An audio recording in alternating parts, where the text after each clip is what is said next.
show up. There it is, 236. Right. Okay, so a little hotter than anticipated, or I guess in a negative way. 236,000 unemployment claims coming in compared to 220,000. Remember that we just had last week a significant beat in unemployment claims. Maybe people just put it off by a week and waited putting it towards this week. So we do see a little bit softer in terms of unemployment claims. Dollar index is losing more ground here as we speak. Bitcoin has already been down here this morning. That's a big mover, sort of coiled up here towards the lows. S&P, NASDAQ, little mixed reaction, slightly softer after the print. Gold moving up just a little bit from its lows here just an hour ago. And silver, same thing. Silver.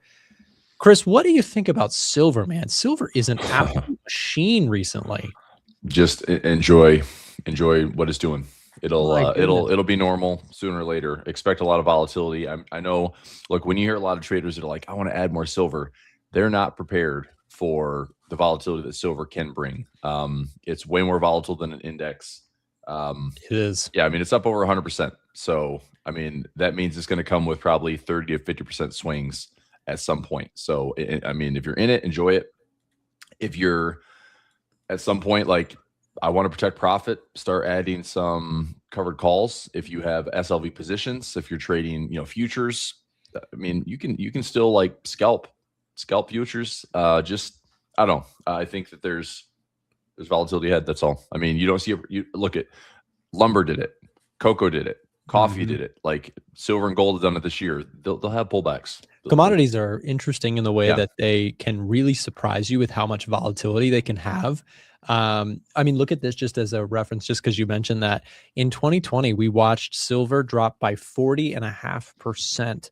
That was more than the stock market dropped. So to your point, they can be beyond volatile, more than maybe even higher beta than stocks in some moments, which is surprising because maybe not so surprising. Silver has had such a remarkable move this year, but anything that has a remarkable move, doesn't matter if it's Tesla, coffee, silver, gold, NASDAQ, anything that has that higher volatility, it cuts both ways, right?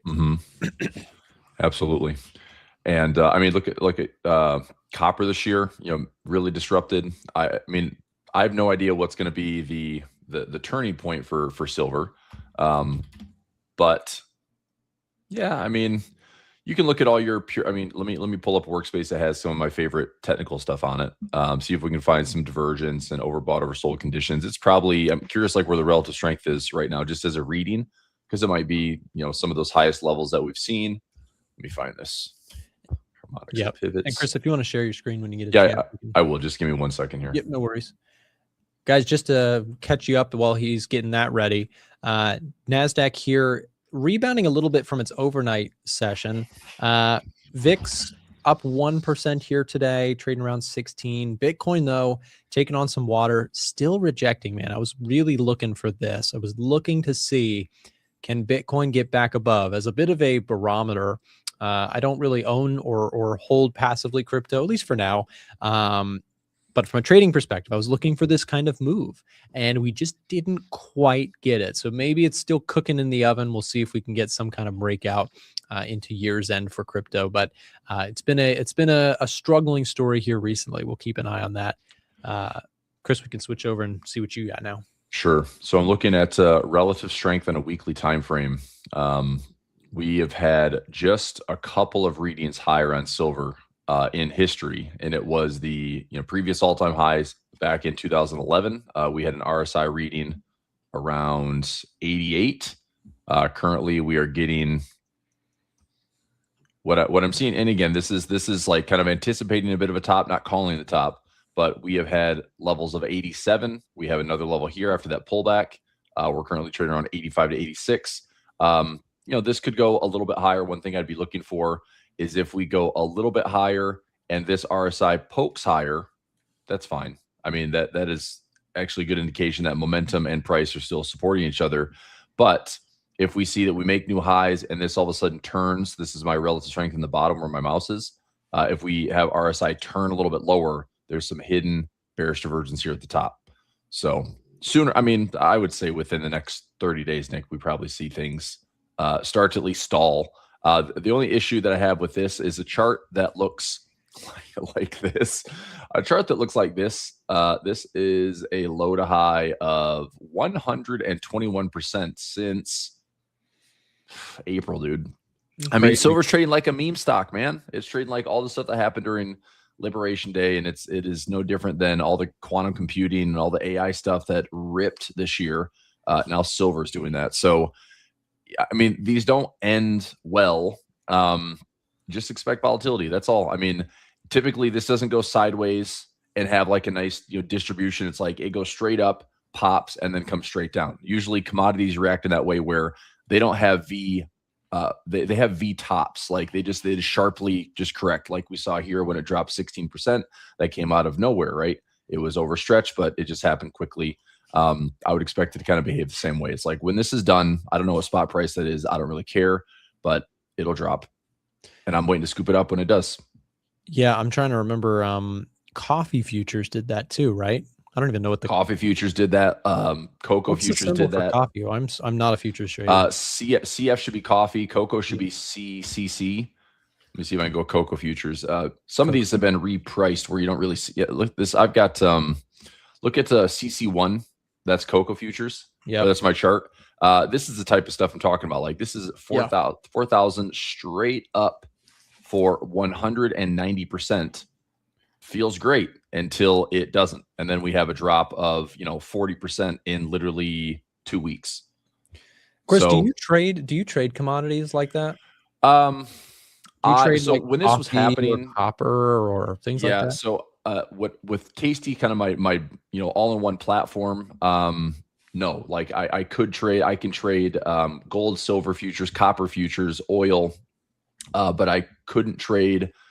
I don't think they have let me see if they have a CC. I don't think I had a cocoa feed for this one because I did want to trade cocoa. There's two spots I wanted to trade at. One was the 61%. So if you can see this rip up, when this fell back to a 61%, I wanted to get long cocoa futures, but it would have been open up a new account, trade futures, totally separate stuff. And I'm like, all right, whatever. And then the other trade was shorting it again at the double top. So looking for this level to be, and again, I would have traded futures options. That's a lot easier than trying to like pin the exact price entry level, because you can see that we test the 61 1 2 3 4 5 6 7 times and make lows the whole time that are lower. That's where people get chopped up, and it's like I just got to turn at the fib. Well, you get chopped up there with like 5 or 6 tests, and then the same thing at the top. If you're trying to sell that top, you have another move that's probably 5 or 10% higher. Yeah, I mean, it went 10% higher than the previous high, and yet that was the top. So that's why I trade options, man, because like you can eliminate a lot of that crazy price action noise and just be right over time. Yep, makes sense. And also, if we could show my screen really quick, I want to follow up something we were talking about yesterday. This level in euro dollar looking pretty good. A little bit of a pop here. Dollar weakness showing up on the screens, at least for now. You've got euro dollar above this area. Transparently, I'd be looking for buys if we can get a pullback into that area. I know, Chris, we talked about this longer term. I think dollar strength in a bigger picture is still something that is reasonable to look into. But for now, I think there's some shorter term trades that I'm interested in terms of trying to fade the dollar lower.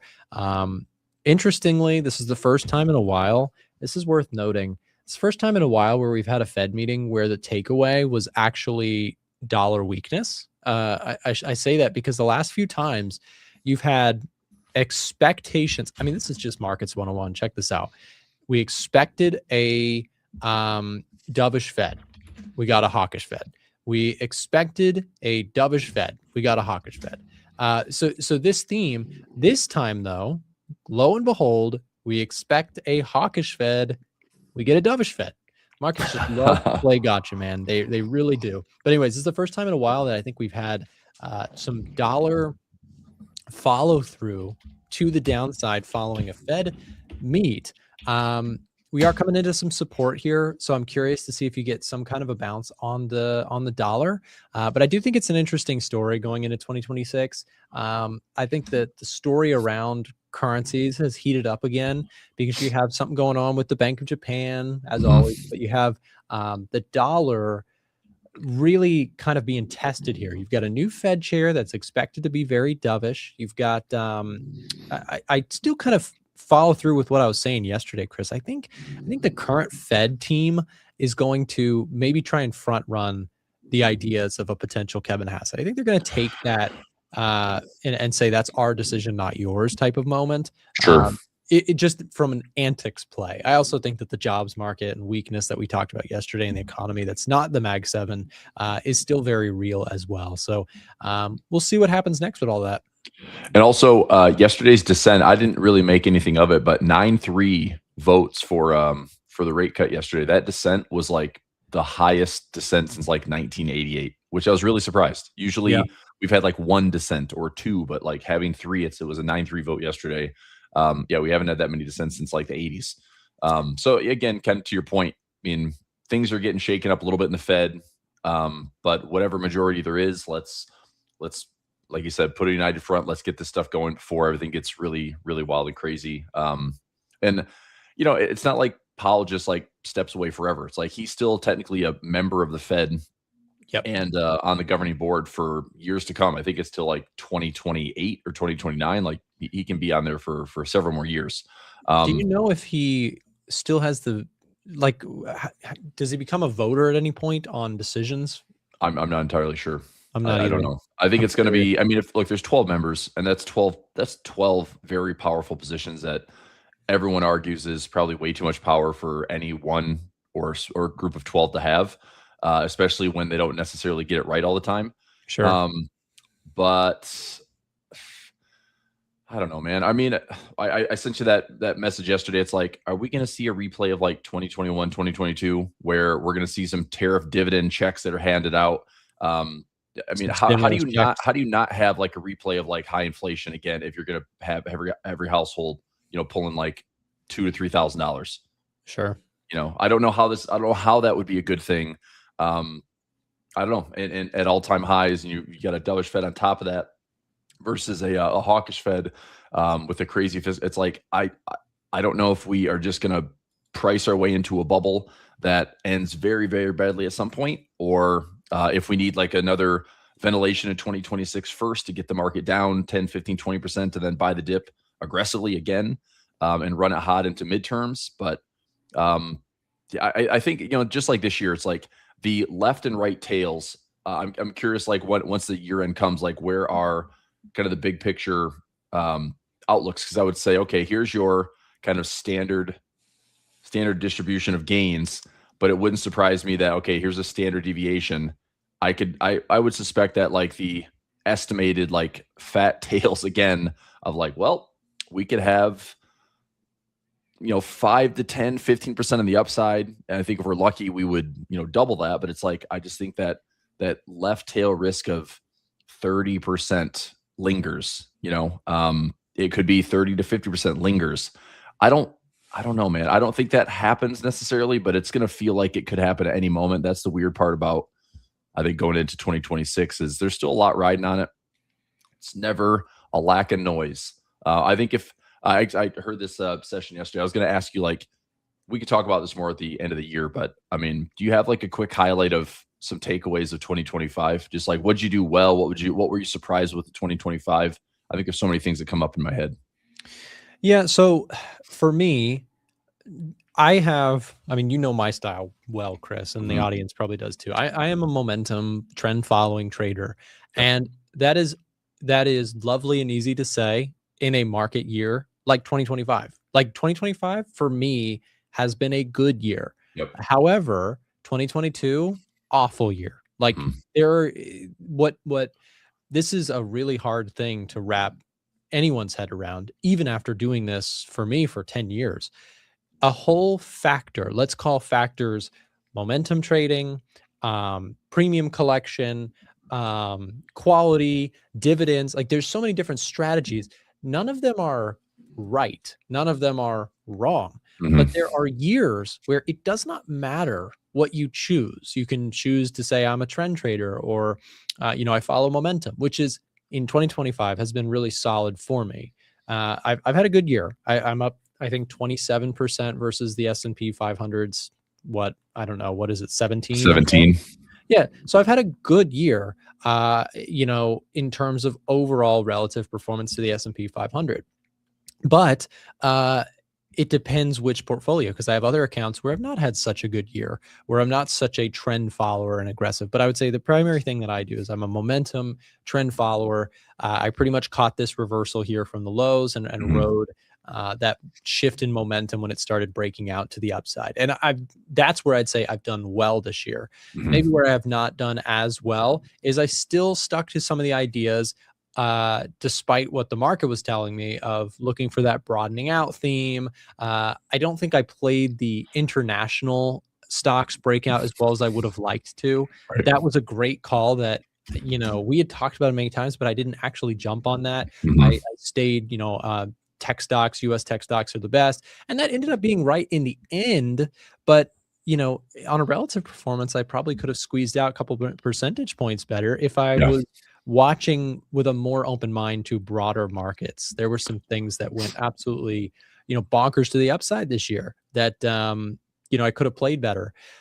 So, some pros, some cons. And the thing I'll wrap up with is I had a good year this year, but if I draw back the curtain a couple years, there's been some not as great years with the same style of trading. And that's something that's hard for traders to wrap their head around is choose your strategy, whether it's, again, whatever it is, and understand that you're going to have years that are better than others. And trading and investing is not a, 6-month journey. It's a 20-year journey, 30-year journey. It's Mhm.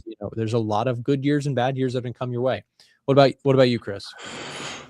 Well, I mentioned the word noise. That's probably the biggest thing for 2025 is just, the markets kind of had to settle back into Donald Trump being president and saying a lot of things, doing a lot of things. And then, after he keeps saying and keeps doing, the market's like a little bit more desensitized to it. I think that the leading with Doge, leading with austerity was a very different tone that the market's like, oh crap, he's serious about this. Hmm.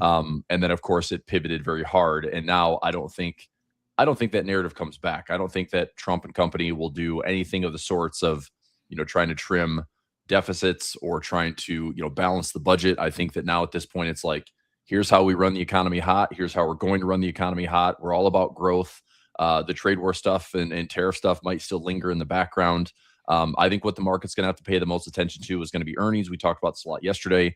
Valuations are very high. We're in the top 1% of all earnings valuations. And that does, I mean, it it doesn't mean we can't go higher. That's so it's silly to call the top, but it also means that we can't expect this. Like we can't even if this year finishes at we're at 16.66 S&P for year to date returns. Even if we stay there, even if we creep up towards 20 for the year, that's three stellar years back to back to back. Another year on top of that, could happen. But then I think you and I have the conversation like this is a lot like the late 90s. So having this many years stacked on top of each other with 20+% or close to 20% returns, I think we're gonna have one like ugly, like, and it could be 2022 worse, like 2022 faster, 2022 instead of Sure. peak to trough of 30%, it could be 40 to 50%. It would be worse than 22 faster would be 22 slower.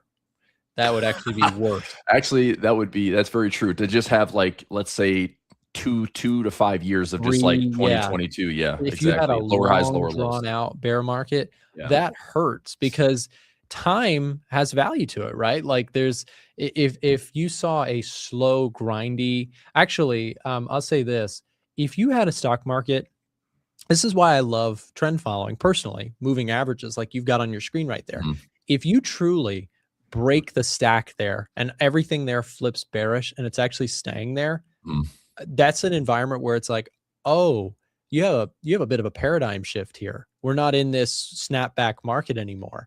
Like let's call your moving averages that you were just showing. Like I've got a couple of my own. Mhm. If the rubber band truly breaks, like for example, we had the start of something like that in April of this year, but we snapped back because again, we saw a lot of the unwind of like the Trump administration was like, oh, actually, I don't want that smoke. We're gonna Right. undo that, not walk it back. So the market kind of got saved and also beaten down by those worries, right?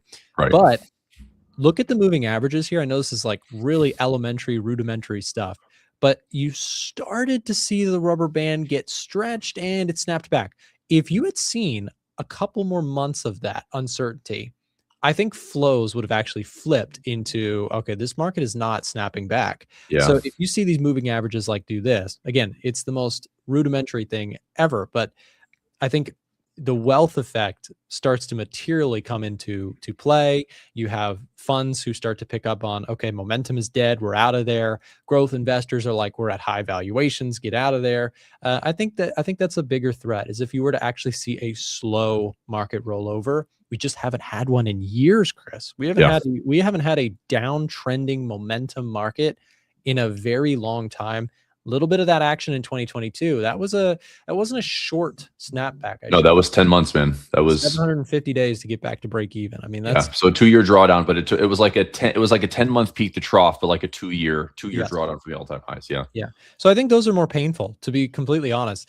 And just to unwind or pull back the curtain further, a lot of the names that people were buying in 2021, those guys didn't see 30% drawdowns. They saw 70, 80% drawdowns. Meta. Shopify, Spotify, Your Mag 7s Carvana, had 40 to 70% drawdowns. Mag 7. Palantir. That's a real market sell-off. Yep.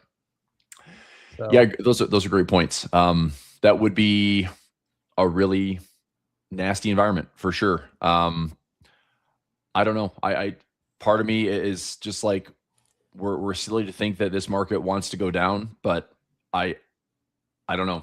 It's funny because I consume so much content like over the weekends or at the gym where it's like I'm trying to keep like multiple perspectives and opinions rolling where it's like, yeah, I've got some pretty like bearish people. I've got some pretty bullish people that I listen to. I'm trying to form my own opinions. I'm looking at the charts and doing this stuff every single day. But the only positives that I see out there, it's the AI narrative stays together. Yes, we are having a more accommodative Fed as illustrated yesterday. Yes, we have fiscal dominance as illustrated by this year's big pivot, not just in the U.S. The U.S. has been doing fiscal dominance for now 5 years. Like the Biden administration did it. Now the Trump administration picked up after Doge, doing the same thing. Yep. But now you have the world doing it. China's doing it. Eurozone's doing it. Like the international plays, like you said international. I mean, the SCHY is one of the ETFs that I trade. This is a Schwab international ETF that has some Europe exposure, Asia exposure. This is up 31% year to date. Now there are ETFs in individual countries, like all the Europe pigs, like Portugal, Italy, Spain, Greece. They were up like 60, 70%. Some wild and crazy. Like I'd never trade them. I'd never trade those ETFs, but like individually because they're not as liquid. But yeah, a country's ETF did. It's been underperforming for a decade and it's like, oh, it's up 60%. The Argentina, up 30, 40, 50, 60% this year, which is fine, whatever. That's what I mean, Chris, when I said earlier about it's a rent. You don't play those permanently, dude. That's a renting trade to me. It's like it's 6 to 12 months, not a forever stock. That's what I was saying earlier about like one of the things I feel that I could have done better in 2025 is, okay, I am a true momentum trader, but where I've not done the peak is truly spotting out some of the best momentum plays that have, the best momentum plays were not the U.S. stock market this year.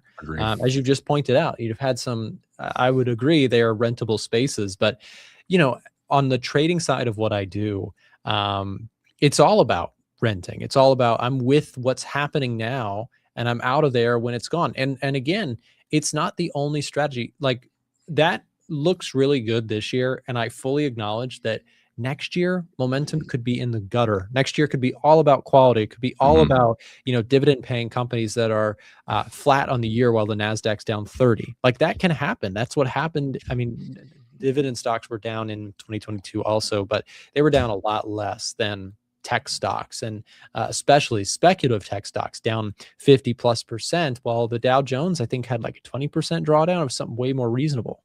Yeah.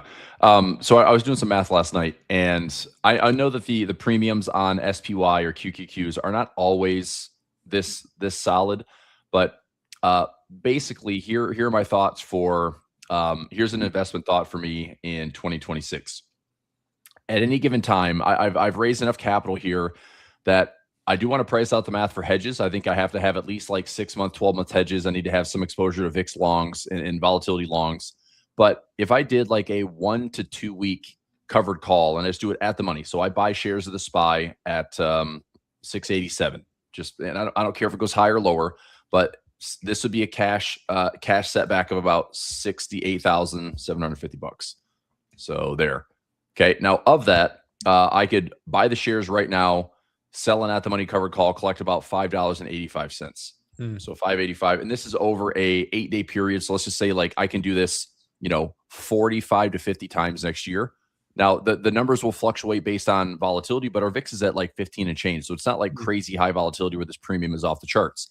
So 585, let's say I can get this flipped, 40 times next year and generate that on that return of, and again, I'm ballparking, but it's like I could probably with covered calls alone generate close to like 20 to 30% off of the S&P. Now, this serves two purposes. One is I can lower my cost basis that much to hopefully stay ahead of any type of correction that the market brings, which is also why I'd rather have hedges in the background, because my hedges would serve as, like aggressive ways to lower my cost basis. If we have, 10, 15, 20% corrections, I use hedges for those like lowering cost basis, and I continue to just chip away at kind of covered calls and income trades here. So to not make this really complex, I just think that a nothing year where the market look, we either blow the top off and the wall of worry and the risk is to the upside. That's what 2026 is to me, or we are going to fight tooth and nail to not go down, but just struggle at this 1 percentile of earnings to just, we can't keep performing at this high level. And the market's like, it won't go down, it won't go up. And it's just going to be a chop fest in 2026 because we keep looking back. It's like, how many years have we had nothing but direction? Like, yep. Dude, literally for the last like decade until like 2015, 2016 was the last range we had. Every other year has been straight up into a melt up into a break, and then V bottom and melt up again until a break. Unless those cycles continue, I mean, maybe we just don't have a new normal, but sideways hasn't happened in over a decade. So I could see sideways a lot in 2026, maybe, those plus or minuses like 5 and 10%, but just struggling to really give us one clear trade or one clear direction. And like I throw that to you because you do a great job of taking trades, riding momentum, trailing stop losses. Like, what do you do in an environment that's not what's happening? What do you do when like you see that the market's just hitting highs and lows into the same like 5 or 10% range levels? What do you do? So that's the thing is, as what I love about momentum trading is that you're following, right? Like truly by definition, if you're following trend, you are agnostic to the idea that, okay, many research points out there have found, and I encourage listeners to go look this up. Momentum is a real thing in markets. What has gone up tends to keep going. However, it cuts both ways. If this thing starts to break, I get cash heavy. I switch into defensive stuff, TLT. I watch, if for example, TLT blows out to the upside, look, I'm looking to get long TLT. I'm agnostic to them in terms of price action to what's happening. I cut out of trades that start to no longer work. And again, that's where I say, there's different schools of thought. Some people say, oh, well, you're cutting it out just as when it's getting into a better pricing point. And there's different styles, right? So like, and I should also mention, Chris, we've talked about this before, but I have a bellwether approach in my own, across my portfolio. My momentum trading strategy and portfolio is one, but then I have like dividend stuff and yield collection that I do through selling puts and calls. So I have a little bit of a portfolio bend, one that's way defensive and one that's, a little bit more aggressive in terms of its following price. I still don't use, high position size, but just something to mention there. So, yeah, well, I mean, as always, like we got to survive. Whatever happens, up, down, sideways, man, we got to figure it out. That's right. Got to follow along. Chris, we are, I know we're coming to the end of our segment here. We've got, I think we've got another guest supposed to be coming up next, but I'll let you run because I know you got to get to your next show. And it's been a good week, man, talking to you all about what's going on in these markets. Yeah, happy to be here, and see you soon. All right, see ya. Thanks. All right, guys. And I have got to run to do this podcast, James. I don't want to keep Johnny waiting here on the podcast side of things. Do we have Miko coming on? If any of my streaming friends who take over the show, we're supposed to have Miko at 9, want to jump in last second, that would be awesome. Sorry, just checking the back end here. Yeah, I've got to run to do a podcast. He's on like a 10-minute timer. So let's see. What we'll do here, guys, is we're just going to run a quick break in just a second. And if someone shows up, excellent. If it doesn't, we'll just stop the stream and bring on the next guest. I think that's the best way to approach it. But anyways, guys, before I head out, remember, check out the Edge Finder. It is currently on super discount for our holiday sale. We'll drop the link here in the chat if you want to set up a payment plan, get access to it. Don't miss it. It's on super sale right now for our holiday discounts. With that said, I'm going to hop out, guys, and I will see you guys next time. And see you guys. Hey, stream viewers, if you're outside of the United States, I have a cool offer I want to tell you guys about thanks to our partnered broker, 8cap. 8cap is currently offering the ability for new depositors to get access to our premium tool, the Edge Finder, completely for free. Now, how this works is basically you create an account and deposit a certain amount of money into that account, and they will essentially buy the Edge Finder on your behalf. So it's a win-win-win. They get a new client for a reputable brokerage, you get access to the Edge Finder and a great brokerage to trade with, and you'll be supporting the show by signing up with 8cap. Now, here are the steps if you want to find out more about this specific offer, but make sure to follow them specifically as we list them out on the screen here. Step 1, navigate to a1trading.com/8cap. That's a1trading.com/8cap. Step 2 is to follow the instructions and to make sure you use the specific link on that screen to sign up for your new 8cap account. Step 3, complete the required deposit amounts and contact their team as instructed on the page. So if you're interested in finding out more about this offer, head over to a1trading.com/8cap, and we'll also be dropping the link to this down below in the live stream chat as we speak. Like I said, make sure to follow those instructions specifically if you'd like to get access to a free copy of the Edge Finder if you meet the deposit requirements as listed on the website. Full information, like I said, can be found a1trading.com/8cap. Now, if you're enjoying the stream right now and would like to join us beyond just live streams, consider joining our free-to-join Telegram channel. Inside of our Telegram channel, we're sharing daily market analysis, bonus clips from the live streams and videos, giveaways to our products, prop firms, and brokerages, and much, much more. So like I said, if you're looking to stay up to date with ideas that we're looking at in markets, even if you can't make it to a live stream, consider joining our Telegram channel down below in the description of this live stream, or being dropped in the live stream chat as we speak. Just click that link, it'll navigate you over to Telegram, click join, and you can come back to the stream. It's totally free to join, and if it's easier for you, you can also just use the QR code that you see on the screen right now. Now back to the live stream. Hello. Sorry guys, I'm running a little bit behind, still setting up. Hope everyone's well, just loading up the terminal. You know how it goes. Of course, got to have the Edge Finder up if we are looking at some trades. How's everyone doing? Happy Thursday. Excuse me. Sluggy, hello. Jaylene, hello. Ball out, good to see you all. Hope everyone's good. So what's going on today? Shirls, hello. Slightly dovish tone from the Fed yesterday. I do believe that Nick and Chris went through it with you. I know Nick was on before me as well, so I won't go into it because I'm sure you guys have heard all about it. Looking for Swiss sell setups. Yeah, my pound Swiss position is starting to look a little bit better. On the other hand, some of my other positions are looking a little bit dead in the water. So Aussie New Zealand's reversed. Dollar CAD's obviously coming to the downside. Pound CAD's doing okay. Euro pounds at entry. Silver's doing all right. And the S&P is doing okay. But overall, it's looking like a bit of a red period going into Christmas Day, but it's all right. Ball out says DXY to 95. Definitely possible. DXY looks very strong to the downside. Yes, definitely seeing some selling pressure with the dollar today. It's not a huge surprise. Yeah, I mean, it is what it is. So EUR CAD shorts or Euro CAD shorts. Let's have a look. I've not paid any attention to Euro CAD recently. Is there anything on the Edge Finder? Let's just get rid of neutral. Not saying anything specific here. Let's check eco or economics. EuroCAD's actually getting a bullish reading, Sluggy. So EuroCAD, you may be on the wrong side. So let's have a look at a possible long setup.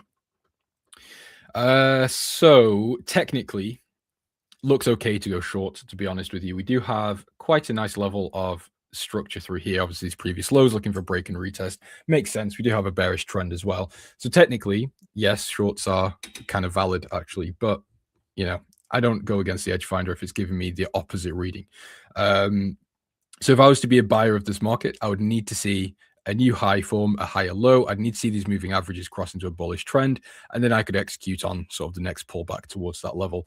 But yeah, for now, shorts do look quite nice. But again, if they're not fundamentally backed on the Edge Finder, then I'm going to stay away from that. What's going on with US oil? I'm not sure. Let's see what is going on with oil. Yeah, oil's taking a bit of a hit as well. It's not a huge surprise. I mean, downside has been dominated at the moment. Hold on, let me just see what's going on. Can gold puts to call? Do you mean you want to see the put to call on gold? Yeah. Where is it? We need crowd sentiment and put to call. Let's see. Let's see what gold is doing.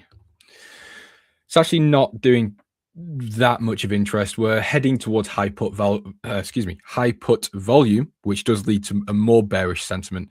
But I'm going to be honest, with gold, I'm not going to take that too seriously. We could see a minor pullback.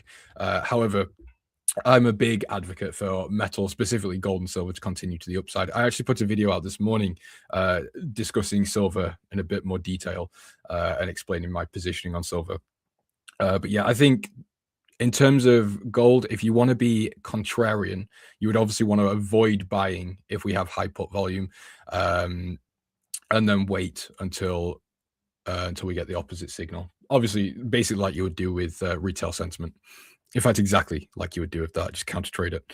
EuroCAD is a weekly play. Stops are according to the accordingly above the weekly highs. Fair enough, Slug. If you've got your own reason for the position, then who am I to say it's a good or bad idea? Not my business. Euro dollar smashing. Yes, I know euro dollar's having a fantastic ride. It's also a bullish reading on the Edge Finder. So anyone that did catch, oh, actually, is it? Not anymore. Euro dollar was, is it in eco mode? Let's just see. Euro dollar seems to have dropped off actually a little bit. I could have sworn it was much higher. But either way, if you caught the euro dollar longs, massive congratulations. Since Jay Powell kept saying, let's wait and see, does that mean next week's CPI will be more impactful? Not necessarily. Powell is notorious. He's known for his cautious approach, basically being cautious, wait and see. So the markets kind of expect it from him. I wouldn't say that the next CPI is going to be more impactful or more significant than the previous one, but it will obviously have an effect, and it does play into that forward guidance role of, whatever Jay Powell said about inflation, and then we need to match that to what does come out of inflation, and then we can start building that idea of, okay, the Fed will do this or the Fed will do that, or like maybe not obviously definitive, but it feeds into that sort of mechanism. Major banks predict euro dollar to reach 1.24. Yes, Tatienda, I do think that's absolutely possible. How come we had a cut and we're still going sideways? I don't think the dollar is going sideways, is it? Let's just see. US dollar. Yeah, I mean, I wouldn't really call that sideways. I mean, if you want to look at it on the monthly, then I suppose maybe you could consider it sideways. But yeah, I'm not sure who would. I'm not sure who would be looking at this and saying it's sideways. Made 2% a day. Fantastic. That's great to hear. What's my thoughts on lean hog? Okay, Bola, we're not doing that today. It's too close to Christmas. I'm not entertaining. Yeah, if you see USD going sideways, you're in denial. Yeah, I mean, I'm not sure you'd be in denial. I think that's more you've got some eyesight problems. Not dollar, I meant NAS. Okay, we'll have a look at NAS shortly. Pound New Zealand shorts played out nicely. Fantastic, Sluggy. That's good to hear. Yeah, I mean, I'm still very bearish on the sterling. The whole, in fact, well, not every pound asset, but things like pound Swiss, pound CAD. I am very bearish on things like pound dollar, pound yen. Not necessarily. I still do think they have upside. Specifically, you know, we've got the weak dollar. So yeah, I think we could see pound dollars continue to the upside. We could see pound yen continue to the upside. Even though the Bank of Japan is expected to hike rates, you know, it's still going to be a funding currency. Their rates will still be very low compared to other major currencies and economies. Gold is very, very bullish. I have the same thought, but pullback. Yeah, okay, let's have a look at gold in a second then. Do you think gold still? Yeah, all right, let's pull gold up then. Bear with me.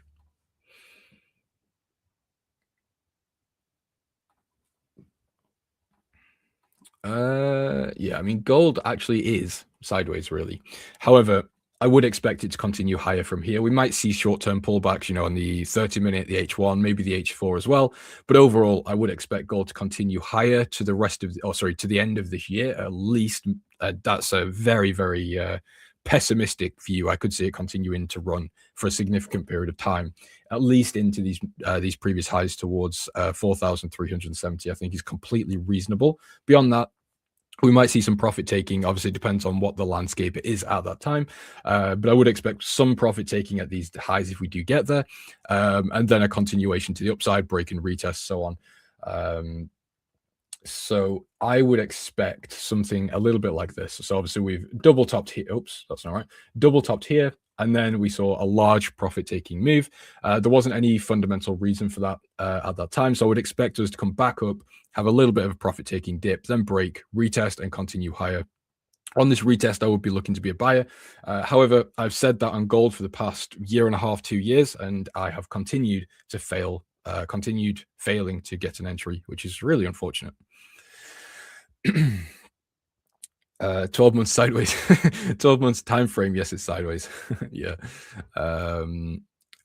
Why euro dollar can fall? It could fall for a number of reasons. It could be a mean reversion. It could be a flip in data. It could be a lot of different things. But I think long term, or well, not long term, I think the trend for euro dollar is to 1.2. However, obviously within that move, we can expect pullbacks and general market mechanics and behaviors come into play. Just because euro dollar is fundamentally bullish, it doesn't mean it's going to rocket to 1.2 with, you know, no downside at all. I wish that's the way it worked, but unfortunately not. What's your thoughts on the fact that Forex sucks and it's the worst instrument to trade? Well, I think it's all subjective. I think it's personal. For me, it's the best asset to trade because I don't know anything about futures. I don't know anything about options. I don't know anything about stocks. So what can I do other than really trade Forex and metals and some indices? Well, nothing really. So I think it's all subjective, but I think there is obviously the fact that, is it futures that don't have spreads or something? I'm not 100% sure. So there are certain upsides, but I think there's also downsides to each thing. From where to short euro dollar? You know what? Normally I would make a joke like go full margin over Christmas, but because it's Christmas, I don't want you to take that seriously and lose all your money to the markets. So I'll be nice and tell you to don't sell euro dollar. To be honest, if you come into a stream to ask if you should sell, you should probably aren't ready to be placing positions in live markets yet. I do have a position on euro dollar. I am actually short euro dollar after saying that, but after that question, I'm a little bit hesitant to show it. So I might show it towards the end of the stream. But yes, I am building up a DCA short euro dollar mean reversion, not a fundamental play. Bullout says, yeah, I see 1.2. Don't take aim at the little wiggles inside for 20 pips, counter trend.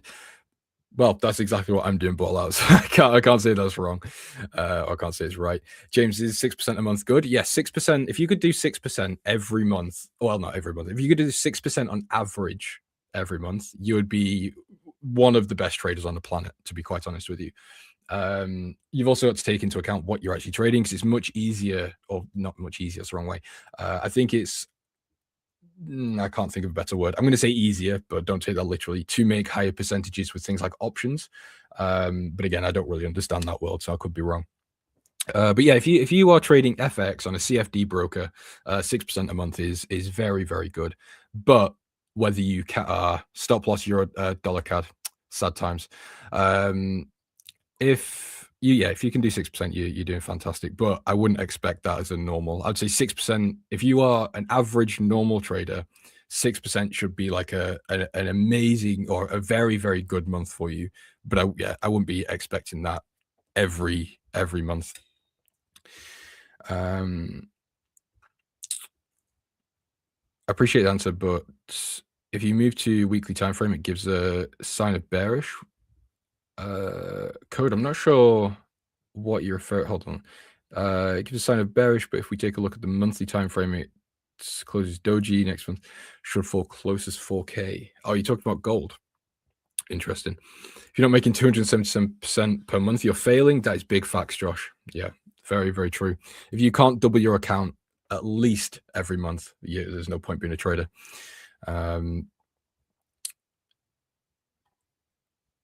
Sorry, I was reading a message. Okay, so what else do we have? What can we look at? So NASDAQ is getting a bullish reading. Not really surprised there. We did obviously just have the rate cut and a dovish lean on the Fed or from the Fed. So yeah, NASDAQ, S&P, Russell, all seem like good plays in my opinion to the long side. I am already in the S&P that I showed you at the start of the stream. So I'm planning to hold that at least through the rest of December. Obviously, it really depends on how the markets go. But that is the plan, is to hold it through December into early January. Euro yen looks good. The problem with the yen pairs is I'm just waiting for a pullback. Obviously, we do have that Bank of Japan rate hike and normalization. So I just want to wait until that happens and see exactly what's said and what the situation is with that. Aussie US dollar seems great. Actually, I think Aussie US dollar could be one of the best trades going into next year. And when I'm saying that, I don't mean like a long-term hold 12-month play. I just mean I think it could be a good play into the start of next year. Let me get rid of these. So here, unfortunately, it's been very, very tricky to try and find an entry on Aussie US dollar just because we're not seeing any reasonable pullbacks. I think the only place I could have gotten in was here, and unfortunately, I missed it. This trend has just been so aggressive with, one measly pullback since the whole of this trend started, which is unfortunate because I've been watching it for a while. Just can't do anything. So I would love to see a rejection at this previous high, which we have actually seen, but I'd like to see a deeper rejection to come slightly lower and ideally get an entry there. Which traders do you follow and found helpful? That's a good question. So Nick was a great one. So I didn't really pay any attention to social media, the social media side of trading until pretty much COVID. Really, that's when I was, on YouTube a bit more, watching more content. That's why I stumbled across Nick. To be honest, I don't really watch anyone else just because I don't like to pay attention to what other traders are doing or saying because there's just no need. I'm not going to learn anything from the majority of people on social media. I think Sam KB is quite a good one as well. If you are more of a, what's it called, like statistical trader, I think he's quite cool. I genuinely couldn't really tell you anymore. These prop firms expect me to make 10% or more. You know what? That's how I know that you are a new trader. And that I don't mean that as an insult, but back in the day, it was pretty much just FTMO. I think there was a couple of others, but FTMO was and still is like the biggest player. But what you used to have to do was make 10% in, I think it was 30 days. It might have even been 25 days. I can't remember, but there was a very, very small time limit. And it was next to impossible, unless you were going very high lever or very high risk, it was almost impossible to do it on in a systemized way. So, now you could get a prop account and you could take your time. You could spend 6 months on it if you wanted. But yeah, back then you'd had 30 days and that was it. If you didn't make 10%, you were done. And that was $1,500 down the drain or however much they cost. Do you think we'll get intervention on the yen next year? Yeah, to be honest, it wouldn't surprise me if we get an intervention from next week to the end of December, first week of January, within that window of time. Just because it's common knowledge that they like to intervene in low liquidity periods, and Christmas is one of the lowest liquidity periods in the markets. So whether they will do that or not, I don't know. How's New Zealand US dollar looking? Let's take a look. I'm fairly sure that one is on the Edge Finder as a bullish reading, if I'm not mistaken. Yeah, so we've got a bullish reading with a score of 7 on the New Zealand US dollar. It's very similar to Aussie US dollar in terms of I'm finding it very difficult to really get an entry here just because the trend has just been so aggressive. There's been no meaningful pullbacks. What we do have, which is a good sign, is this moving average cross, just indicating that the trend has changed and buyers are now fully in control. So I would be looking for a pullback, whether it's just down to these lows, back to 200, whatever it may be, just some sort of move to the downside, which would then allow me to get into a long position would be completely fine. But yeah, as things stand right now, I can't get in. Price has moved too far. Entering here, in my view, would be more of an emotional play rather than being on a plan or a strategy. Yeah, it was impossible. My funded FX changed the game. Was it them who did that? I can't remember. But yeah, I know someone did it, and every other prop firm followed suit, which was good. I mean, I would say that was one of the best changes to happen to the prop firm space, like 100%. MFF might be returning. I hope so. I've got a 200k account with them. It's the only account, or one of the only accounts I've ever had with a prop firm. Just I think I've had 2 or 3 others. But yeah, that I bought it, and 2 or 3 days later they disappeared. I was like, that was really unfortunate. Should I put my prop profits in a live account? Yeah, I mean, if you return money with a prop, what I would say, and this obviously depends on your current situation, but if you make, I don't know, let's say 10,000 profit, and that's what you withdraw, you get 10,000 to your bank account, then you could put 2, 3, 4,000, maybe even 5,000, so 50% of it into a live trading account and leave the rest as a reserve. I want to say a reserve, it's just to put into other things. It could be a long-term investment portfolio, it could be a retirement account, it could be just to pay bills. I wouldn't put all of it 100% into a trading account unless you don't need the money. Because what you don't want to do is get into a situation where you end up trading out of desperation. Let's say you put all of the profits into a live account, something happens, your broker goes bye-bye, or you blow the account, something happens, then you've got nothing left. I would say having a cash reserve is always good, or at least some sort of diversity in where your capital is. Do you think Eurodollar is going to pull back on the New York Open? Very possible. Do you use leverage when trading? I do use leverage, yes, but very small. I think IG's is like 1 to 20. It's very small. I'm not sure what it is actually off the top of my head. I know it's below 1 to 50. But yeah, I think we spoke about this actually on one of the previous streams. Leverage is a very, very good tool as long as you know how to use it. So you need to use it as a tool and not as a gambling gambling trick. So, if you've got $100, then fine, use 1 to 500. That's I mean, you're probably going to blow your account, but 1 to 500 would work. But if you've got 10, 20, 50,000 and upwards, you don't really need more than 1 to 50 at max, because at that point all it's going to do is limit how many trades you can place, because the risk is fine in terms of the monetary aspect, if that makes sense. I'm not sure if any of those words actually got across my point, but there you go. Looked into IG, it has more fees than trading 2-on-2. Well, trading 2-on-2 isn't for active trading, it's for investing as far as I'm aware. But yeah, overnight funding is a little bit expensive, which is why I don't like to hold trades with negative swaps, because that just adds on extra costs. CAD Swiss looks great technically. CAD Swiss, let's have a look. Where is... Oh, right, I'm on it. There we go.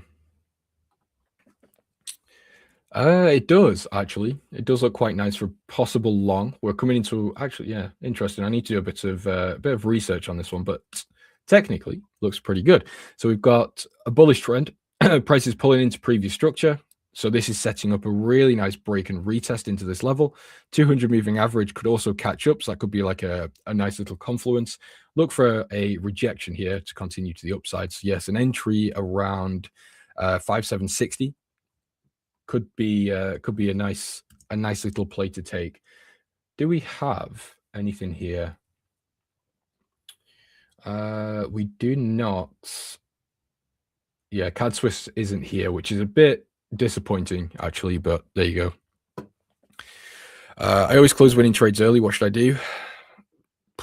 Get off the charts. There isn't like anything I can tell you to fix that. It's one of those things that you will have to get over, and it will come in time. You know, I think every trader goes there where it's like, I've got $100 profit, I'm going to close the trade, or I just lost $50 and this trade's in profit by $45. I'll close it to cover the loss. Those things are all failing ways to trade. You will never succeed if that's the way you do it, but it is a natural part of becoming a trader, because that's just how the human mind works. So what you should also do is look at your strategy from basically a robotic point of view. So if your backtest says you've got, I don't know, let's say a 52% win rate and your R&R is always 1 to 2, you know that you will be profitable if you just continue to do the same thing. So a lot of the times when you struggle with things like holding trades or hitting stop losses, it's either because you've risked too much and you can't afford it, or it's because you don't understand what your strategy should be doing and what to expect from that strategy. All of these psychological things like FOMO and greed and whatever else, all are just symptoms from not understanding what you're doing fully. It would also help, hedge my pound Swiss shorts. The thing is that, yeah, I mean, that's true, but I'm not sure I'd want to hedge my pound Swiss shorts, actually. I am very confident. Obviously, I'm not saying it would 100% work, but I'm very confident that it will continue lower. I mean, it's looking completely fine so far. You know, it's allowed me to do what I wanted to do, which is enter the market, get some drawdown to then layer in some extra positions, and now it's starting to move down. And my economic my economic thesis for this market is that we will continue to move down throughout 2026. So in terms of, you know, whatever it does short term, I don't really care. It's just, you know, one of those things. Bit disappointed about dollar CAD, but it was one of those trades where it's like, you know what? There's a very high chance it will get stopped out, but the risk is asymmetric. So this is the euro dollar position I was telling you guys about. That I was hesitant to show you, because what I don't want someone to do here is look at this and say, James is short euro dollar, I'm going to short euro dollar. Please don't do that, because what I'm doing here is basically what I've done with pound Swiss, what I'm doing with silver, and also what I'm doing with the S&P. The idea behind euro dollar shorts here isn't a macro play. This isn't based on fundamentals. This is a mean reversion strategy. So all I'm doing is looking for price to come back down, revert this move, and that's it. Then I'll get out and take my profits. I view this market as overextended and overbought, if you will, if you want to use those terms. And I'm expecting it to continue lower. If it doesn't, fine, I'll take a small loss, no issue. So yeah, that's the euro dollar trade. So you've got all of my positions. I'm short euro dollar, long euro pound, long silver, long Aussie New Zealand, short pound Swiss, and long on the S&P. But yeah, that's all I've got going on right now. And my time is coming to an end in about 1 minute, so I'm not sure who's on after me. Let me just double check so I can throw it over to them when the time comes. I think it's Marco after me. I could be wrong, but I'm fairly sure it is. Anyway, guys, this is my last stream for the year. You will not see me now until 2026. So I hope you all enjoy your Christmases. I hope Santa brings everything you want and everything you wish for. In my case, I've asked for $1 million deposit into my account. That would be just lovely, but something tells me that won't happen. The market doesn't care about what you think. Don't add to losers. MSK Capital, stick to your strategy and I'll stick to mine. Thank you very much. As I said at the start of the stream, I don't come here to take advice from people I don't know on the internet. Guys, have a good one. Enjoy the rest of your year and I'll see you in January. Speak soon, and I love you guys very much. Hey guys, I just wanted to jump in for a second and let you know a little bit about today's live stream sponsor, DNA Funded. DNA Funded has very generous profit sharing up to 90% and 3 different unique challenge types. For those looking to get funded, they also have speedy payouts, unlimited trading days on the first and second phase of their challenges, a very wide list of different things you can trade with over 800 different assets tradable, and maybe the most important component, a very experienced team behind the whole operation. So if you're interested in learning more about DNA Funded, click the link, check it out, see if it's right for you, and make sure to do your own due diligence to see if what they have to offer fits your trading style. For 20% off, you can use code A1T20. Again, that will be 20% off any of their challenges you'd like to check out. Thank you again to DNA Funded for sponsoring today's live stream. Now back to the show. Hello everyone, welcome to my segment of the live stream. So I do hope you're doing well. My 2 trades are running pretty nicely today, especially euro dollar. There seems to be a liftoff, sort of an explosion higher. I'm not sure if we got any breaking news. I don't really see it. So euro dollar running at a 1.9 to 1. And NZD/USD running at, let's see. So NZD/USD running at around 2.3 to 1. Really happy with these trades. Really happy with the setups. The main catalyst that I can see today is the Fed, or yesterday was the Fed decision, which was a bit more dovish than expected. So just a bit more dovish than expected. But I would say it was mostly people pausing, waiting out the Fed, waiting to see what will happen during the Fed meeting, and then going into the markets and then looking to execute their positions. So I think the Fed meeting was not just about being dovish or hawkish. I think it was mostly also an event that needed to pass for people to go back in the markets, for people to go back to executing their, let's say, yearly top setups in 2026, in the new year. Both of these trades were signals in the A1 Discord, so I just want to mention that because I'm pretty proud of these signals, if I'm being honest. Pretty happy with the trades. So if you want to get these types of signals, I had some other ones like this as well. So this is not the first time we have had a liftoff. You can join the A1 Discord with my code, which is Marco. Okay, so discount code Marco. You can get these signals and much, much more in the A1 Trading Discord. Hello, Sluggy. Welcome to the stream. I'm looking for dollar shorts against NZD and CAD. So NZD, I totally agree with you. USD CAD, has it recovered? So USD CAD has sort of is still going lower. So I don't really believe that USD CAD is the right play. I did of course take a stab at it right here. Unfortunately, I did not take profits. In the end, this was a break-even position. But now it's just started to melt lower. So it has started the meltdown. Not looking so great. Again, dollar is losing value all over the place, but USD CAD just cannot seem to catch a break. I think the main issue with USD CAD, so the main issue with USD CAD is the central bank meeting. If we go to the Forex Factory calendar, we had the Bank of Canada rate statement, overnight rate, and the Bank of Canada press conference. They were kind of neutral, so they weren't really hawkish. I know some traders, some investors expected Bank of Canada to jump on the hawkish train. They didn't do so. So they didn't jump on the hawkish train, which pretty much made the CAD lose value. So USD CAD went down. Generally, I do like playing dollar shorts. I think the most powerful way to make money in the markets right now is dollar shorts. So essentially, silver going higher, just explosion higher, of course, not producing any pullbacks. So I can't really get in any of these levels. Gold is not really moving anywhere, being a bit flat, but technically respecting the trend line. So I would say more bullish than bearish. Fundamentally, definitely more bullish than bearish. But silver right now seems to be a clear winner. If we take a look at the gold to silver ratio, let's take a look.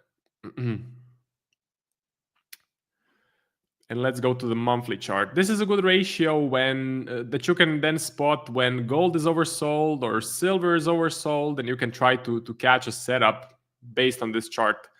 So right now, based on this chart, the equilibrium would be, I would say, somewhere here. So I would say we are right now at the equilibrium.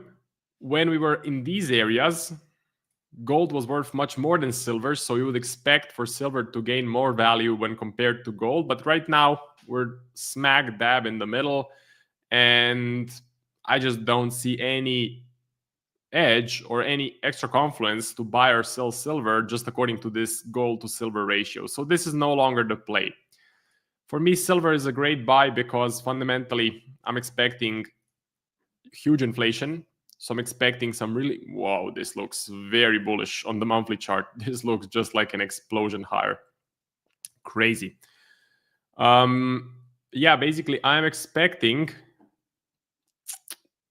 inflation in 2026, massive spending, devaluation of the dollar, silver going higher. Technical analysis is absolutely bullish. I was looking for buy setups, but there has been such a huge lift off that I just don't see any opportunity to get in. So I would like to see a pullback like this happen, and then I would be buying around the 20 MA.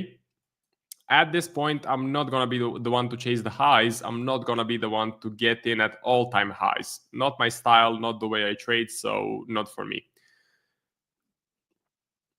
Hey, Aaron, Marco killing the market end of the year. Your microphone was right after all. Looks like I got the lucky microphone arm. Thank you, Shirls. Euro dollar overbought on the 1 hour. Personally, I don't like using overbought or oversold signals. You can implement, let's say, RSI.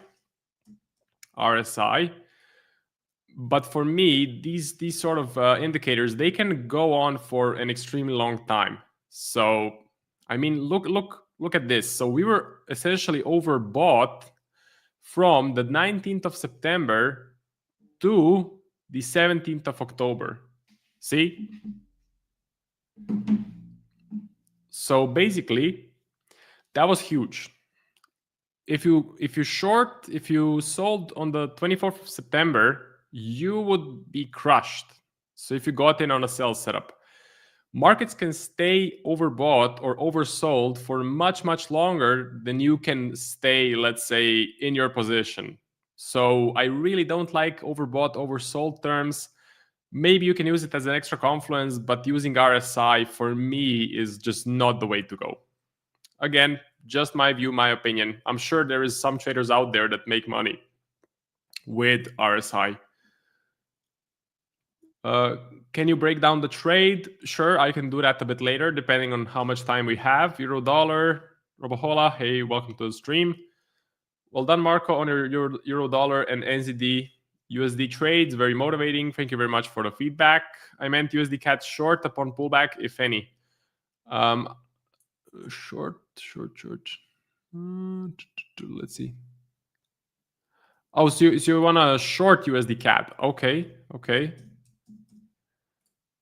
So maybe that's an okay idea, but I'm not really getting the polarity. Why? The reason I like, for example, NZD USD is because there is a clear polarity in central banks.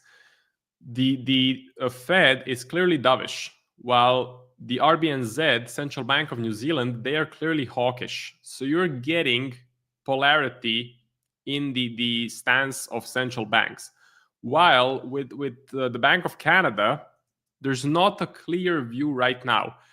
We were expecting them to be hawkish. So we were expecting for a hawkish sort of event it didn't really happen. The market did go lower, so you could say that the CAD gained some strength, but the key for me is still I want to find one central bank that is dovish, and I want to pair it against a different central bank that is hawkish. So that is why USD CAD is at this moment not for me. Maybe in the future we can get the Bank of Canada to go completely hawkish. That would be great. I think that would be a great fuel to get a bigger downtrend. SNB, Swiss National Bank, came out a bit dovish, signaling negative rates if needed. That is interesting. Thank you very much for sharing. So there was at 9:30 there was the SNB monetary policy, SNB policy rate, SNB press conference. So if we take a look at, let's say, USD CHF, what can we see here? If they're dovish, that means they are the same as the Fed, but looks like the dollar is just losing value all across the map. So let's see, for example, do we have NZD Swiss? Yes. Let's see. What is this? I'm not 100% sure, but I will hide it. NZD Swiss, yeah, just gained value, but on the daily chart, actually lost value on the daily chart, which is interesting. So the Swiss, I'm guessing on that event, it gained some value. Interesting. Dovish should be bearish. So dovish usually means negative for the currency. I'm looking to sell gold at 4240, which is the fib extension level. So in my opinion, selling gold is a very, very dangerous proposal. So I would personally avoid selling gold at all costs. I don't have an edge in selling gold, and I believe that 98% of traders don't have an edge in selling gold. I know there's a couple of specialists out there. I know Max, for example, likes to short gold in some brief intervals, so like for a quick scalp. But for me and for the majority of traders, if you're not going to be scalping, if you're going to be swing trading, I would say stay away from shorting gold. Your edge is much, much better if you just buy. So your edge is much more powerful if you just buy gold and get in on the uptrend. It's the same as with a casino. I think Nick talked about this. So a casino, or Chris Pulver talked about this. A casino has an edge of 55%. That means if 1,000 customers come in, as long as they keep playing, the casino will win 55% of the time, and the customers will win only 45% of the time. So over time, their edge will play out. It is the same as with getting in on the uptrend on gold, on silver, on the S&P, on the NASDAQ, on the DAX, or not DAX. No, I'm sorry, not the DAX, but most of these other assets that just go up over time. With these assets, you have an extra edge over the house. Your edge is somewhere around, I think, 60% maybe, if you just keep buying, maybe even higher. So when you're selling as a swing trader, as a more of a longer term position for, let's say, a couple of hours or a couple of days, your edge is already negative. That's not good. Not the way you want to be positioned. And I've seen too many people in the retail space lose money because they were short on gold. That's why I'm very afraid to do it. I don't have any reason to do it. I don't have a clear edge to do it. And I usually, let's say, steer people to avoid selling gold. High number of puts on gold. Look for buys. Okay, so you're looking to sell and then buy at the yesterday New York session extension. Okay. DXY looking to head and retest 96.6. So for the DXY, I don't think it's going to go extremely low. I know Ballout is calling for DXY to 95, to this level. That would be a move of another 3%. It could definitely happen, so it's not like it's impossible to happen. But I believe you need a massive catalyst for that to happen. So you really need to see something be broken in the markets for the markets to fly all the way to 90, 95, and maybe even lower. Like we had it happen.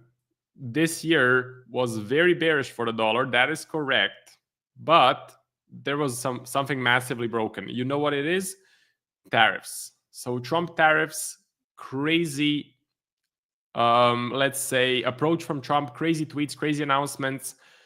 People lost faith in the dollar, and the dollar kept dropping. So this move was explained by something that was fundamentally very important and fundamentally very broken.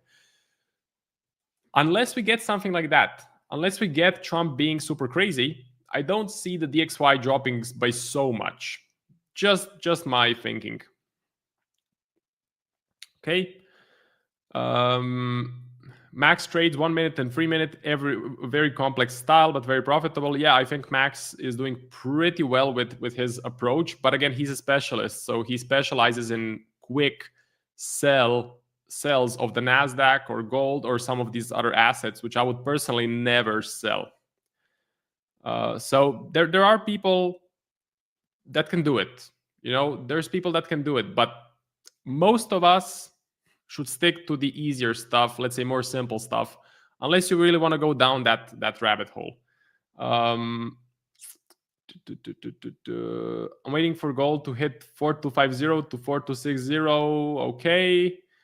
I'm thinking to buy if it broke resistance for gold. I mean, I'm definitely long on gold. Fundamentals are bullish.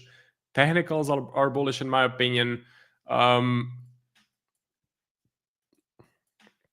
It's just that silver looks a bit better. If you jump on the Edge Finder top setups, by the way, there has been some updates on the Edge Finder with this small button explaining what you're seeing here. So kind of a mini tutorial integrated into the Edge Finder. Oh, where is my search bar gone? Okay, so we're missing the search bar. But if we just look at metals, gold, very, very bullish. Damn, silver bullish. That's good. That's definitely something I want to see. Edge Finder showing me a bullish reading. That's very good. So another extra confluence. I'm not going to be buying here. I don't think this is the right price for me. On silver especially, I'm not the one to be chasing. So I'm not the one to be chasing these highs. But if we do get a pullback, if I do get a better price, I'm in all day. I'm definitely gonna be in. I do want to mention the sponsor of today's video. If you guys are looking to get funded, get more trading capital, I highly suggest you check out DNA Funded. So great prop firm, ran by professionals, reliable firm. They are using TradeLocker, which is, in my opinion, the best software for, I would say, trade execution, because they have a built-in position size calculator. So usually what I have to do for my MetaTrader, I have to always use the MyFX book sizing calculator.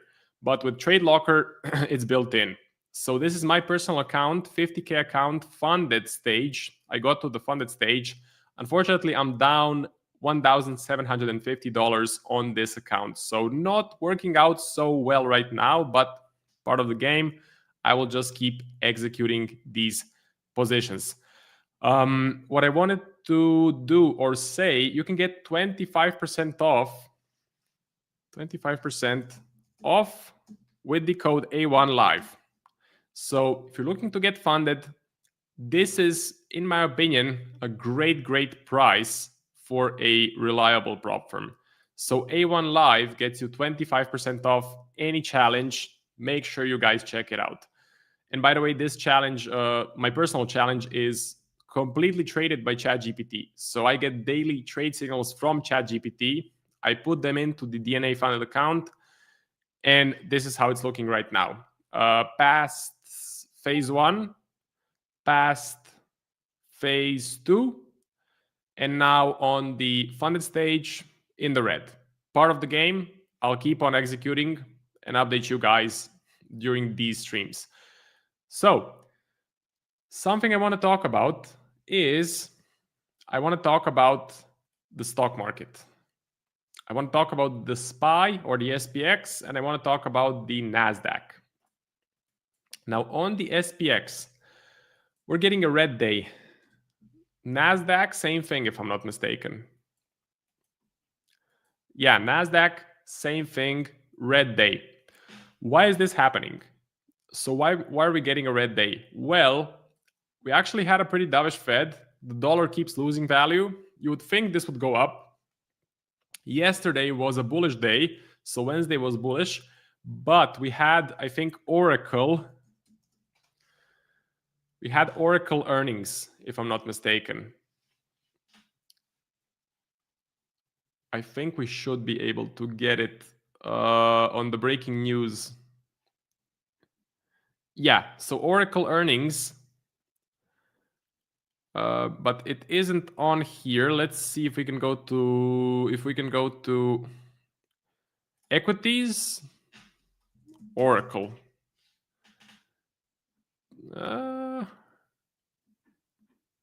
Well, I'm looking for the red news. Oracle plummets 11% on weak revenue. See? So Oracle plummets 11% on weak revenue, pushing down AI stocks like Nvidia and CoreWeave. So Oracle, a big AI player, because I think they build a lot of data centers. If we look at this, yeah, it's a big drop, a big drop in value.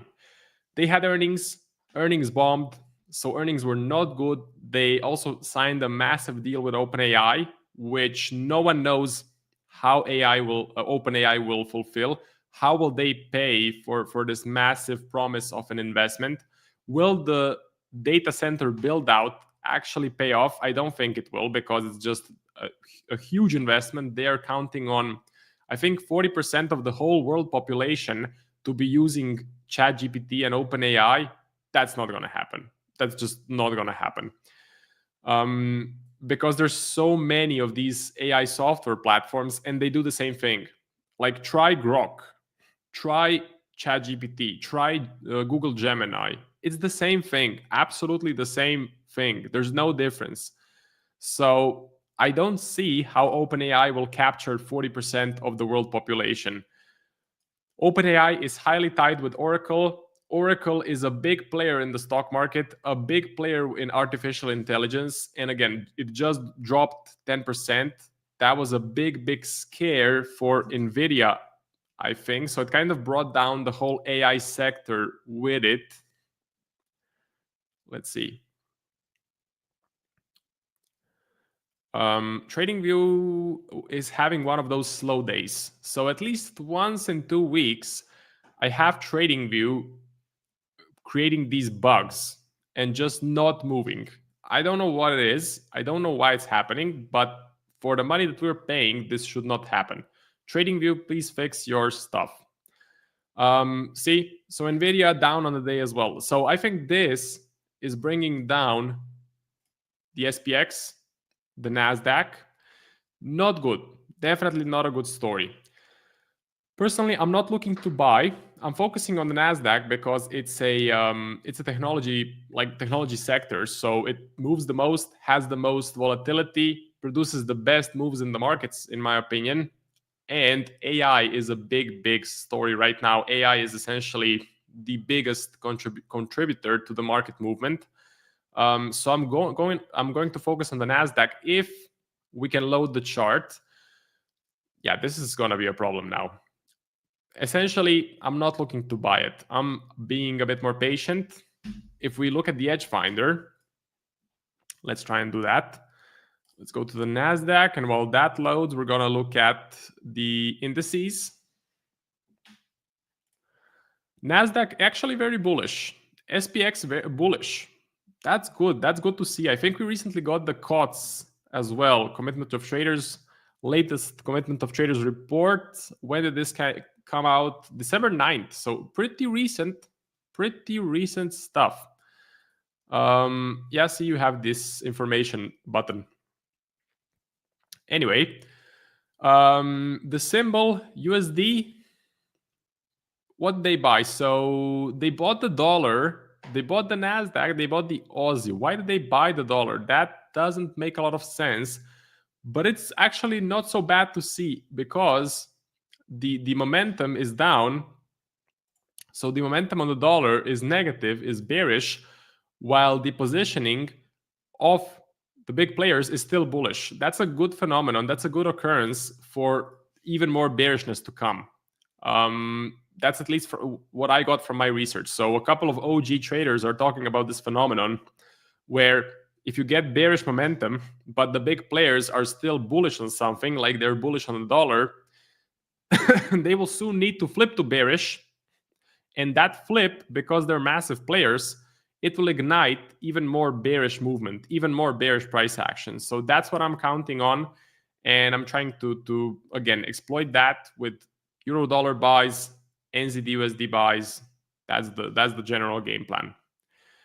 I wanted to touch on the NASDAQ. So for the NASDAQ, I'm not looking to get in right now. I think for the Santa rally, it's a bit too late. Santa rally is a seasonality occurrence where in November and December, the stock market explodes higher. So I'm not looking to exploit the Santa rally. I'm just being a little bit more patient. The whole AI story is a bit unclear to me. Is it still bullish? Is it now time for a bit of a pause? Is there going to be some bearishness in the markets? So yeah, I'm getting a little bit confused with the overall stock market story. So I'm being patient. I'm focusing on what I know best, on what I trade the most. That would be Forex. So that's my plan. Let's see what you guys are saying. So hello, Max. Missed the long, wasn't short. Okay, so it looks like Max went short on gold. Marco, where should I buy gold for a day trade? I don't have a clear signal. So I'm on gold, I'm being patient. I'm not doing anything.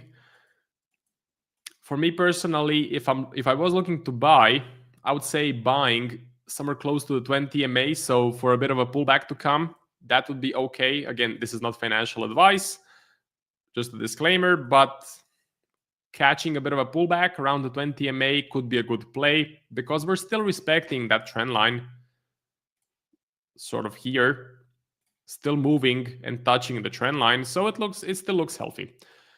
But personally, not for me. Oracle's update reignited anxiety around stretched valuations in the tech sector and whether the enormous sums being poured into AI infrastructure will ultimately deliver the returns investors expect. That is interesting. They will soon rebrand to Skynet. That would be interesting as well if you watched the Terminator. I prefer Gemini. It's better than ChatGPT. I mainly use Gemini as well. So Gemini is, I think, a bit faster. The free version is a bit better than the ChatGPT free version. And Gemini keeps stealing market share from ChatGPT. If you look at the statistics, every 3 months, Gemini gets bigger while OpenAI client base gets a bit smaller. So Gemini is stealing customers from OpenAI. And I think it's justified because Gemini right now is a bit faster, better at what it needs to do. Oracle was expected, but I'm trading the dip. Okay, if you can put down how exactly you are approaching this dip. USD Swiss thoughts. USD Swiss, I don't have a clear edge on USD Swiss. We can jump onto the edge finder, see what's up. So, okay, it's going to be a bit tough because I don't have a search bar. I'll reach out to Nick. We'll get the search bar back. There was some error, I believe. So for USD Swiss, I'm clearly bearish on the dollar, but I'm not sure about the Swiss. I don't have a lot of information on the Swiss right now. Swiss is not on my radar. If I had to give you a bias, and also look at the price on the daily chart, it looks flat. So the price action looks flat and range bound, in my opinion. Not something I want to get in. But for example, NZD USD, a perfect, let's say, example. Come on, you can do it. Perfect example of a momentum shift up. We had a sell-off, downtrend, and then we broke the upper trend line, right there, broke it with momentum, exploded higher. Classic move. Love it. I love your lives. Thank you very much for the feedback. Sports Addict, Sluggy says sell now. Gold buy level for day trade. Buy gold at 4195. Pull the FUB from. Okay, fib. Okay, not the FUB, but the fib. We have approached the end of the stream. I'll do one last thing. Let me just see what is also interesting. So what is moving today? Crypto is not doing much. I think you guys already know my stance on crypto. I think we're in a small crypto winter. I'm being more patient on crypto. Ethereum seems to be selling off a bit. Oil, let's take a look at oil. Let's see. Oil just seems to be trickling lower. So I don't have any trades. I think oil is very much impacted by geopolitics. Very tough to trade, very tough to execute the position. But it seems to be going lower and lower, which may be good for overall inflation. You know, energy is a big contributor to the world inflation. So oil going down is certainly something that we like to see as general, like people. Okay. Marco, come on the DNA. I thought we would get the payout at the same time. So yeah, unfortunately, I'm a bit down on the challenge. Currently down minus 1.5K. Okay, at least the SPX position is in profit. See, there's a sell on the SPX. Running a little bit of profit now. Maybe that can work. We shall see. But Max, congrats to you if you're getting a payout soon. I know you had some very good performance. Let me know how it goes. Thank you everyone for watching. This is going to be the end of the stream.